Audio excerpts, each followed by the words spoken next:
Hello, my Calculus AB students, and I'm going to discuss practice exam number 2 that you all did on Thursday.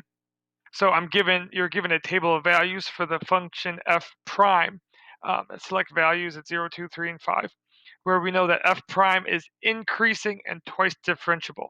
Um, Quick reminder, twice differentiable means the first and second derivative exist. Um, Although since that's f prime, the first derivative would be f double prime and second derivative would be f triple prime. Anyways, selected values are given, and you know that f of 0 equals 3.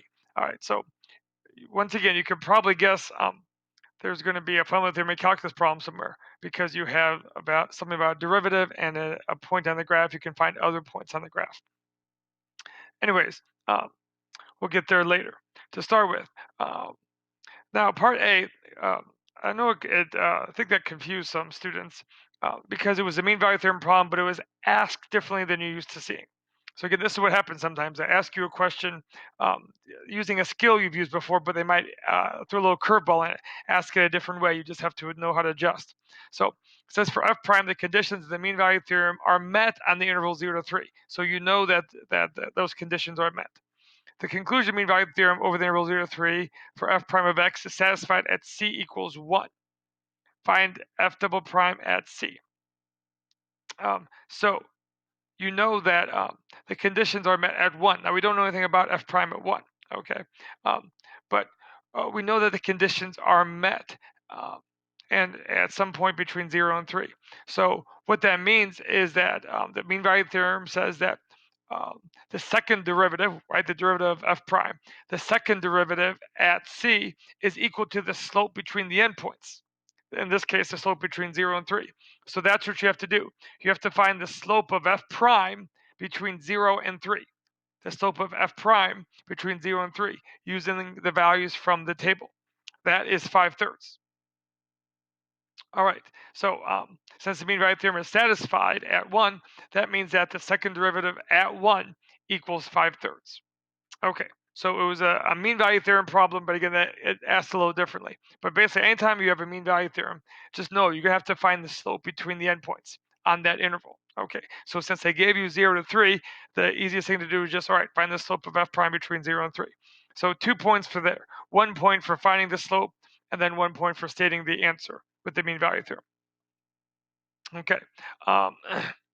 Part B, use a right Riemann sum with 3 subintervals to approximate the integral 0 to 5 of f prime of x dx. Is that an over-under approximation? Give a reason for your answer. All right, this one hopefully was pretty straightforward. Just find the right Riemann sum, areas of the rectangles. So we're using right endpoints this time. So from 0 to 2, we use the height of 1. From 2 to 3, use the height of 4. 3 to 5, use the height of 7. So we're just going to find those 3 rectangles, add their areas. Okay. And then is it an over-under approximation? Well, it's an increasing function. We know f prime is increasing. And if you need to draw a graph, draw an increasing function and draw right endpoints, draw rectangles using the right endpoints. And you'll see those rectangles are above the graph. So since the approximation is above the actual graph, number is an overestimate. It's an overestimate or an over approximation. And why? Because f prime is increasing. Okay, so you had to say that though. You had to say f prime is increasing. So 3 points there. 1 point for doing a right Riemann sum, 1 point for getting an answer of 20, and then 1 point for the overestimate because f prime is increasing. Okay, moving along.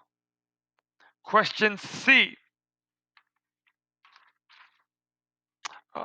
Evaluate this integral from 2 to 3, f double prime of 2x, and show the work that leads to your answer.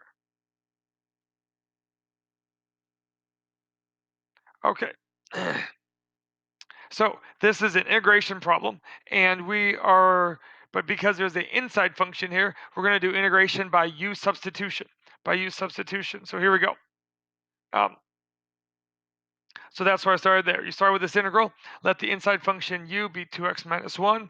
The derivative of that is 2 dx.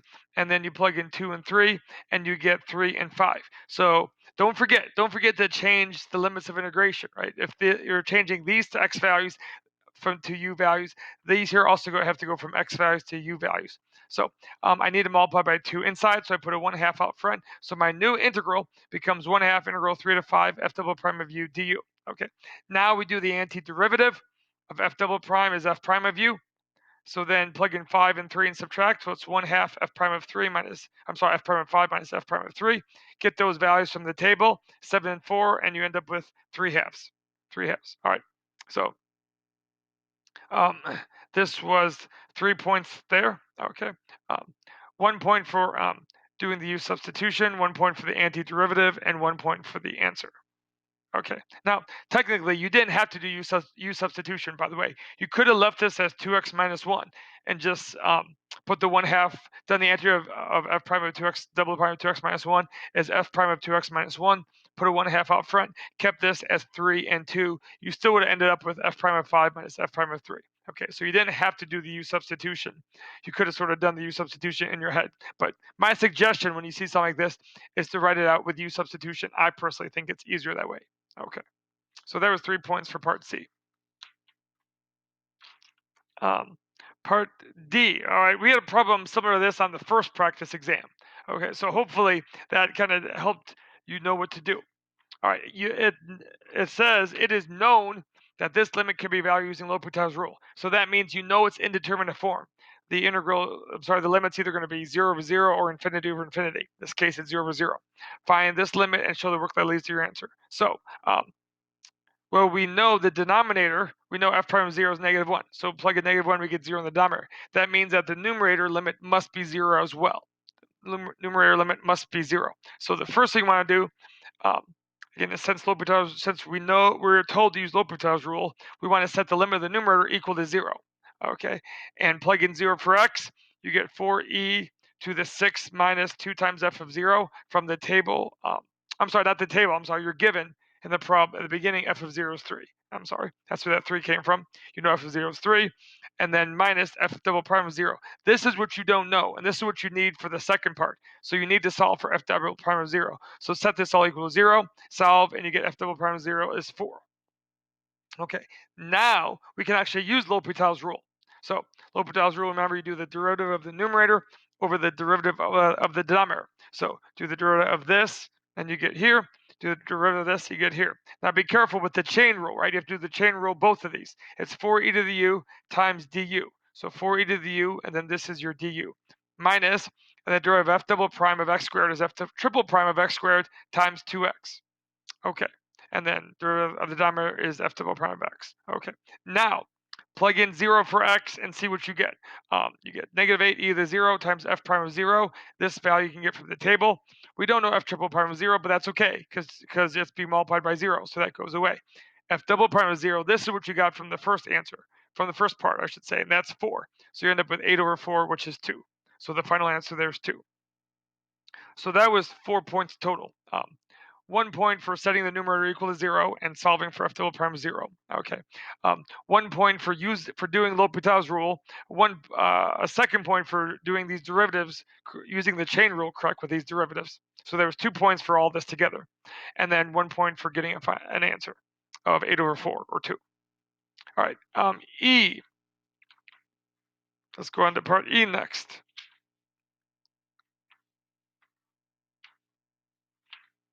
Sorry, let me find my sheets here. Part E. Here we go. Let the function k of x to be defined as f of x over 2x plus 5. Find k prime of 0. All right. Hopefully this was a easier part. All right. Doing a quotient rule, just doing a derivative using the quotient rule. You all know what to do there. So you just do v du minus u dv over v squared. Okay. And then plug in 0. And f prime of 0, again, get from the table, f of 0 was given to you as 3, and then simplify, and you get -11 over 25. So 2 points for doing the quotient rule, 1 point for the answer. All right, for part F, a differential equation. All right, you know what to do there. Separate the variables. Let the y dx equals that, let y equals h of x be the particular solution differential equation with the initial condition h of 1 is 0. Use separation of variables, even tells you there how to start. Use separation of variables to find expression for h of x. Use that to find h of 2. All right, so here we go. 6 points total for part F. Big problem here, 6 points total. So again, even if you didn't make it all the way to the end, for h of 2, hopefully you got 3 or 4 or even 5 of these points. So first, separate the variables. That's step 1. divided by 3 minus 2y multiplied by dx. And then do the antiderivative of both sides. So this is going to be ln of u. And then don't forget, though, to multiply by the reciprocal of the derivative of the inside to cancel out the chain rule. So derivative of 3 minus 2y is negative 2, so multiply by negative 1/2 out in front. So that's the left side. The right side, the antiderivative of f double prime of x is f prime of x. All right, and then put the plus c. Okay? So separate the variables, antiderivative of both sides. All right. Now, we know h of 0 is 1. Plug that in to solve for c. So you get ln of 1, which is 0. So, and f prime of 0 get from the table, that's negative 1. So you get that c is 1. Okay. So plug 1 back in for c right here. And now you want to solve for y. Solve for y. All right.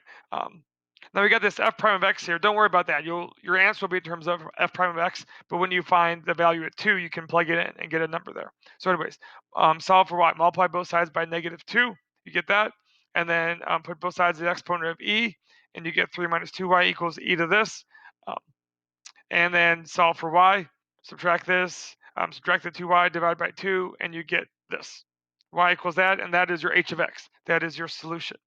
All right, not done. One more thing to do, though. It wanted us to find h prime of 2. So plug in 2 for x, and now is where you get f prime of 2 from the table, and you get this value, 3 minus e to the negative 4 over 2. All right, so as I said, 6 total points there. 1 point for separating the variables, 1 point for each antiderivative, left and right, so 2 points total. 1 point for using the initial condition to solve for c, 1 point for solving for y, and then 1 more point for plugging in 2 and getting a number.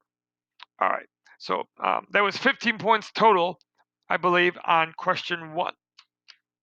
All right. Now, question 2. Pardon me. This starts with a graph. It starts with a graph of f, and it says 3 line segments and a semicircle. The function g is the antiderivative of f. So g is the antiderivative of f. In other words, f is the derivative of g. So this graph here is g prime, and it gives you a point g of 1 is 4. So once again, you have a point and you have a derivative. Okay. So A, find the x-coordinate of each point of inflection of the graph of g, give a reason for your answer. So remember, this is the graph of g prime, So a point of inflection is when the second derivative of g changes signs, or the slope of the first derivative. So we want to know, when does this slope change signs, okay? Now, don't worry if there's a corner or point or not. The second derivative could be 0 or it could be undefined. That doesn't matter. All I care about is, when does the second derivative change signs. Okay.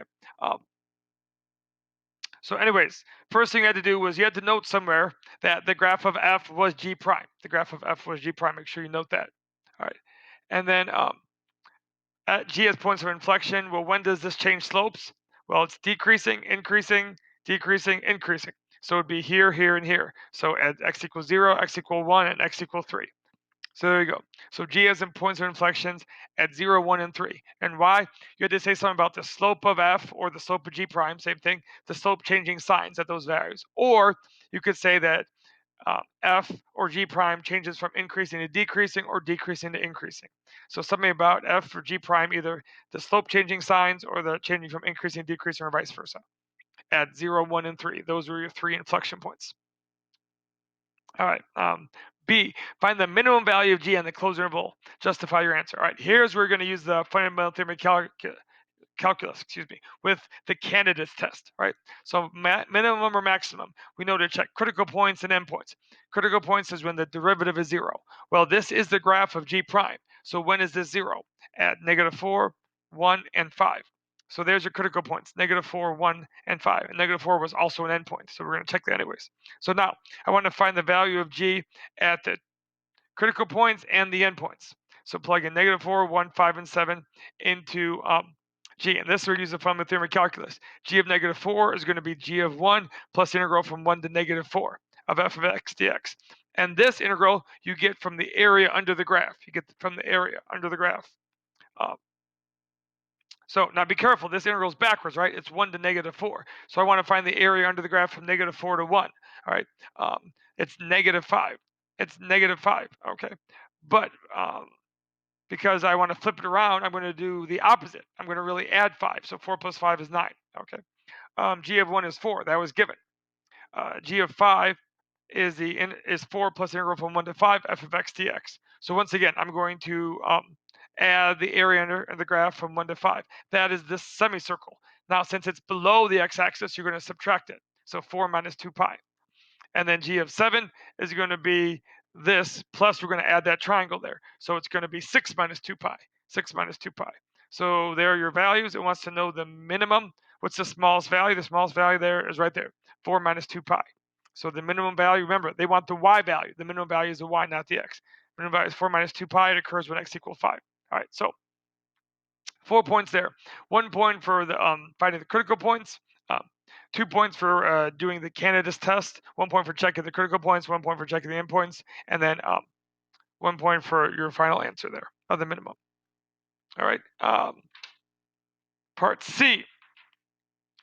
It gives you another function, capital H of x, defined this way as 3x minus the integral from 1 to 2x of f of t dt.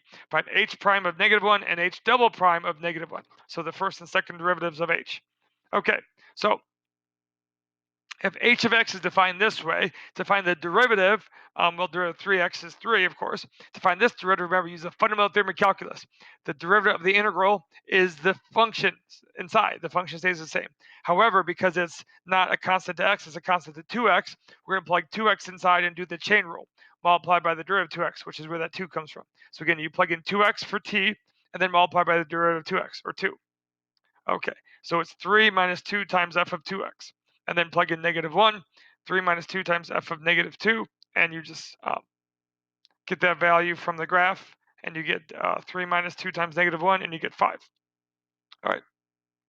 Now, to do the second derivative, that's going to be the derivative of this. Okay, so derivative 3 is 0, that goes away. Derivative of f of 2x is f prime of 2x, but times 2 again for the chain rule. So it's -4 times f prime of 2x. And once again, plug in -1, you get -4 times f prime of -2. All right, which is going to be the slope, right? The slope of the graph. So go back up to, sorry, I lost my paper. This is the graph of f. So f prime is the slope, okay?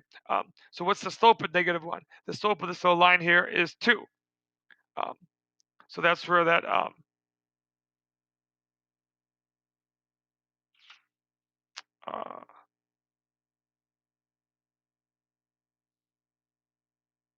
oh, -1, sorry. I was looking at the wrong value. At -1, sorry. -1. The slope of that line is -1/2. My apologies. I was looking wrong. The slope at -1 is -1/2. I was looking at the wrong value. And that's where the positive 2 comes from. Okay, so 3 points there. 1 point for each answer, and then 1 point for doing the derivative correctly with the chain rule in either part, either this or this. As long if you did the derivative with the chain rule correctly, that was the first point, and then 1 point for each answer for the first and the second derivative. 3 points total. Okay, part D. Here we go. Let k of x be that function there. F of 3 minus x when x is less than or equals 0, f of x when x is greater than 0. Is the function k continuous at 0? Why or why not? Okay. Hopefully you knew what to do here because you had a continuity question on the last practice exam, exactly like this. Give you a piecewise function, ask for continuity. So I hope you were prepared for this now.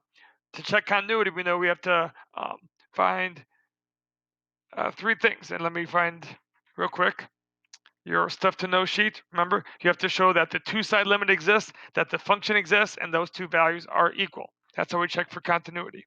So first, to find k of 0, since it's less than or equal to 0, plug 0 in here, I get f of 3, and then f of 3 from the graph is -2. So that's k of 0. Now, the limit as x approaches 0 from the left is now going to, since I'm approaching from the left is values less than 0, I'm going to plug 0 in here, and I get f of 3 again, which is also -2. But limit as x approaches 0 from the right, all right, now I'm going to plug 0 into this function, okay, when x is greater than 0. This time I just do f of 0, but f of 0 from the graph is also -2. So since the left-hand limit and the right-hand limit at 0 is -2, the two-side limit at 0 is -2, okay? So therefore, since the two-side limit at 0 is equal to k of 0, then k is continuous at 0 because these two values are equal. So 1 point for finding the two-sided limits, and then 1 point for showing it's equal to k of 0 and stating the continuity. So 2 points there on that problem. All right, last problem here, part E, another one you should have been very familiar with. It says, suppose that this Vf is the velocity of some particle. So suppose f of t is v of t. Find the acceleration 1/2 and tell me, is it speed increasing, decreasing, or neither at 1/2? Okay, so if acceleration we know is the derivative of velocity, so the acceleration is just going to be the derivative of the f that you're given, the graph of f, which is the slope. So the acceleration 1/2 is going to be the slope of this graph at 1/2, which is 2. And that's what I was trying to answer last time. The slope of 1/2 is 2. So that's acceleration 1/2. And now I have to find whether it's speeding up or slowing down. I have to compare to the velocity at 1/2. The velocity 1/2 is f of 1/2. We'll go to 1/2. At 1/2, the y value here is -1. So f of 1/2 is -1. So what can I state? Well, since velocity is negative, but acceleration is positive, that means speed is decreasing or it's slowing down. Same thing. Speed is decreasing at 1/2 since acceleration is positive at 1/2 and velocity at 1/2 is negative. So 2 points there. 1 point for finding acceleration at 1/2 is 2, and then 1 point for showing that the speed is decreasing. Okay, so hopefully those felt a little more comfortable the second time doing those problems. All right, I'm going to post the solutions on the website on Google Classroom. So any problems that you miss, I hope you go back and after watching this video, go back and work through them on your own again. Make sure you see how we get those. All right, and I'll give you some final problems to work on over the weekend as our sort of last review before your AP exam next Tuesday.